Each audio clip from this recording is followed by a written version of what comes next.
Just thing starting? Okay. What's up, yo? I might have seen it before in the past. I don't know. Femme fatales. Men have always been intrigued and perplexed by the archetype of an intimidating female warrior. Female villains brought a whole new era of intrigue and drama to comic books, and as society has evolved, so have the stories that we tell. Cliche or not, female villains tend to be super deadly. These are the top 10 deadliest female DC Comics villains. Number 10, Amanda Waller. She doesn't even have superpowers, but she is... This one seems like I've seen this before. I feel like I have, because he started with Amanda Waller. Power all on her own.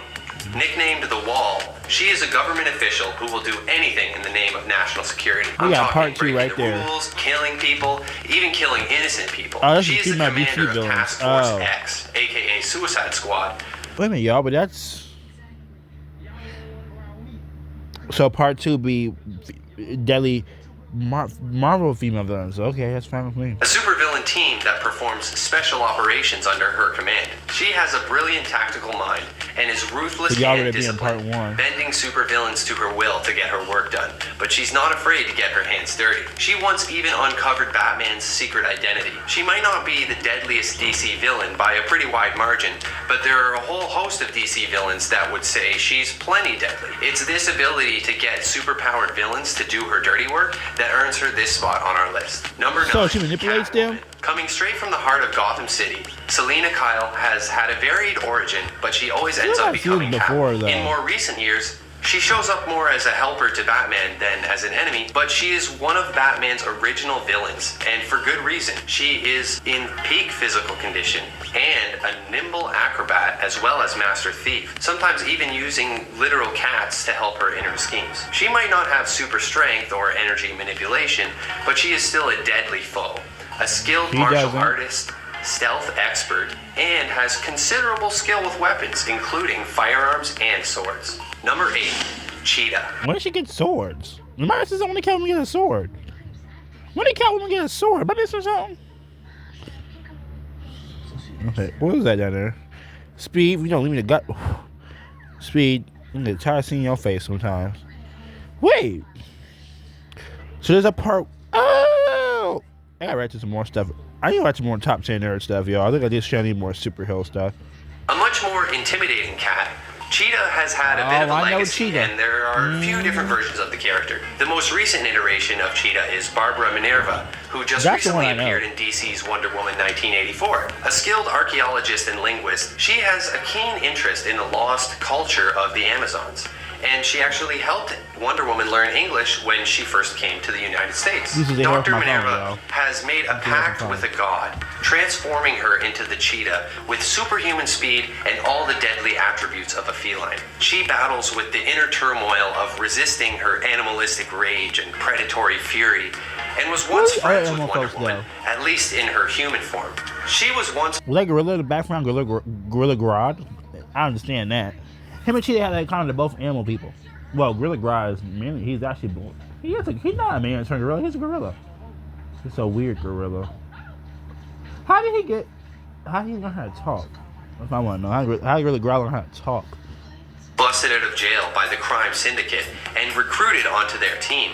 After a while, she led her own team known as the Menagerie, who terrorized New York from their hideout in Central Park. Number 7, Punchline. Also called Alexis K. She is the Joker's new right-hand woman, as Harley has a lot going on right now, and the two aren't really on speaking terms. She was a student at Snyder College and encountered the Joker while on a field trip to a TV studio. Joker hijacked the studio, and Alexis was forced at gunpoint to act as the newsreader, delivering Joker's message to the citizens of Gotham. After this encounter, she became obsessed, starting a podcast about the Joker and poisoning the people around her to try and get his attention. She eventually kills her college dean, proving herself to the Joker, who taught her how to create a modified form of his Joker venom. Link in the script there. She goes on to help Joker in his war against Batman, eventually having an epic showdown against Harley Quinn and Batman. She wields a couple of daggers and holds her own well against Catwoman. Who taught her how to fight? Anyone teach her how to fight? She did go against Batman, Catwoman, two great. Who taught her how to fight? And Harley. Number 6, Silver Banshee. First appearing in Action Comics number 595, Silver Banshee is a villain with sonic powers who frequently goes up against Superman. She was once insanely powerful, but has sort of been dumbed down a bit over the years. It's just how it goes with these supervillains sometimes. But in her youth, she was dragged into the Netherworld during a supernatural conflict as family stuff, and granted superpowers by a creature called the Crone. She is initially controlled by the powers like a curse, but later overcomes it with the help of Supergirl. They become fast friends and get to know each other pretty well. The two later hang out in a bar together, and it's totally lit. They're having a great time until her dad, Black Banshee, shows up. Luckily, the two of them are able to defeat Black Banshee together. Silver Banshee is known for her ability to learn language instantly, and more importantly, this crazy power to just make people die by saying their name. It's sort of like the Black Canary's canary cry, except the Banshee version, and it instantly kills you. Number 5.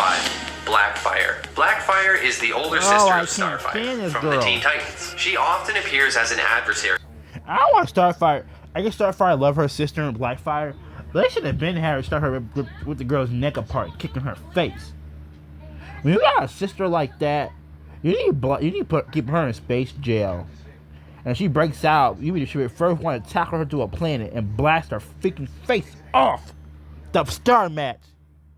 Of the Titans, and is extremely powerful, outmatching the already astounding Starfire in battle. She can absorb ultraviolet radiation and transform it into deadly bolts she calls black bolts, and can even change radiation into energy, giving her superhuman... Oh, I think that's in my Google Slides thing was her powers. Is it called black bolts? She's the same power as Starfire. Flight, strength, eye beams, with black bolts, star bolts. It makes sense because star bolts, Starfire, black bolts, Blackfire. Blackfire is the evil version of Starfire. I think Starfire is more popular than her sister, a little more popular. So Blackfire is to a lot of people wait a minute, that's Starfire. She was turned evil. Her powers are purple, evil. When her powers are green, that's Starfire. A lot of people, Blackfire is the evil version of Starfire, but the real evil version of Starfire. Y'all remember of Teen Titans with Trigon did this weird magic trick to Beast Boy, Cyborg, and Starfire, and their bad sides came out as people, as evil version of themselves, the negative version of themselves, negative Starfire, negative Beast Boy, negative Cyborg came out. That was evil Starfire. I'm back. I was a little off topic. Strength and endurance. She is especially powerful, capable of interstellar travel and flight in space. Her little thing? Kind of the same thing. She appears in Red Hood and the Outlaws number 11, where she fights alongside her sister and takes down the Blight after they capture Roy Harper. It's an epic team-up and a great reunion for the two sisters. Number 4, Mary, Queen of Blood. Mary Seward is the Queen of Blood, appearing in House of Mystery number 290 in 1981. She once had a lover named Andrew Bennett, a decorated nobleman who was bitten and turned into a vampire. Mary begged Andrew to bite her as well, hoping that the two could spend eternity together. However, Andrew resists the vampiric bloodlust, while Mary embraces it and becomes a ruthless killer. She forms a cult called the Blood Red Moon, and Andrew hunts her across the centuries trying to stop her. She once turned an entire temple of monks into vampires, but they rather impressively resist the bloodlust through mindfulness and meditation. She has a crazy host of powerful abilities, including psychokinesis, transformation, psychokinesis, so she has some kind of fire powers, or she can create fire via sonic thought, I don't know. Regeneration, superhuman strength, not to mention immortality. As long as she has a steady supply of blood, she is extremely powerful. She's and a vampire, sure it's so easy her for her strength. to get more. Number 3, Killer Frost. Killer Frost is just a classic deadly female villain, an icy-hearted femme fatale who will literally suck the life out of you in a heartless attack. There have been multiple iterations of Frost, always iconic and always super powerful, having once even sold her soul to become more powerful. She has been kidnapped and forced to work on the Suicide Squad, and once even worked alongside Batman. Caitlin Snow is the newest Frost, a scientist who is tricked. 1,000 lasts 2 times long. Hang on. I'm back up. That ad ticked me off. Kidnapped and forced to work on the Suicide Squad, and once even worked alongside Batman. Caitlin Snow is the newest Frost, a scientist who is tricked by Hive and made to die in a staged accident, but she instead survives and gains her ice-based powers. Right, She is not made of ice, but instead generates organic ice-like cells that make up her entire genetic makeup. She is a heat vampire, absorbing the body heat of others to kill so you them. can't Number blast 2, with fire. Enchantress. Also known as June Moon, Enchantress gained her Yeah, I powers forgot. from an immensely powerful being and almost immediately winds up battling against Supergirl. She later joins the Suicide Squad as Amanda Waller agrees to help her control her evil Enchantress side. She can manipulate energy, heal, and even teleport. She once took on Wonder Woman, Cyborg, and Superman all at once, and has defeated other villains as well. Her powers have gotten kind of erratic and unpredictable since June Moon and Enchantress became separated from one another, but she has still demonstrated some impressive raw power in her villainous career. She is capable of flight, necromancy, and possession, elemental control, and even resurrection, but only if the corpse is fresh. If it's not though, she can always use the necromancy. Number 1, Evil Supergirl. Lex Luthor had an evil scheme that basically caused all of this. He created a black kryptonite energy ray, which he used on Supergirl, hoping to corrupt her. Instead, though, the ray generated a second, dark version of Supergirl. This dark version had similar memories and experiences, but believed that she was sent to Earth to kill Superman. And as you can imagine, she's crazy powerful. She goes on a rampage using her Kryptonian powers, causing tons of damage, and even taking down Black Canary and the Flash, before finally facing off in an epic battle with Superman and Wonder Woman. Evil Supergirl is likely one of the most powerful villains. Oh my god. I'm back, y'all. Tons of damage, and even taking down Black Canary and the Flash. I was going to say that surprising she took down Flash and Black Canary, but I was just going to say that. Actually, I was going to. Why does she fight Supergirl? It's the evil clone Supergirl. Why did she get to fight her evil clone? First of all, I want to fight my evil clone. My evil clone in the Brother Shark Rampage. I want to fight my own evil clone. I'll take your help, but I want to fight my own evil clone. Of course, with help from some allies, of course, it can help me out. Of course, our skills and powers against that evil clone's powers alone. Of course. But wait a minute, evil clone myself, so you got my memories and everything. So any hand kind of skills or physical kind of skills that I know without using super strength, and combat skills that I know, you will know too. Oh. Well, I have others to help me out. Off in an epic battle with Superman and Wonder Woman. Evil Supergirl is likely one of the most powerful villains ever, and it's actually Wonder Woman that brings her down in the end, catching both versions of Supergirl in her lasso and merging them together back into one. So, Nerd Squad, who have I left out? DC has a pretty crazy roster of superpowered female villains.